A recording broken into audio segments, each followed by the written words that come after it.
अस्सलाम वालेकुम। आज 25 तारीख है और आज एतवार का दिन है। ये दोनों लाहौर में जा रही हैं इसी अलमदीना वालों की गाड़ी पे। अलमदीना वाली गाड़ी है। हमारे बहुत अच्छे भाई हैं, उनके पास जा रही हैं। डिग्गी ये खुल गई है, लोड कर दियो।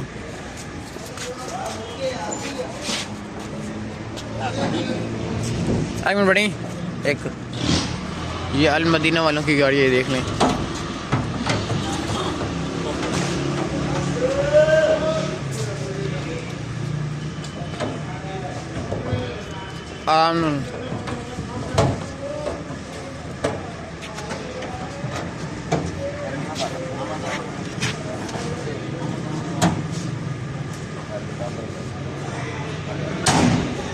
ये जी लोड हो गई हैं। पाकिस्तान के शायद इस तरह माल बेचते हैं, इसी तरह कारों करवाती हैं।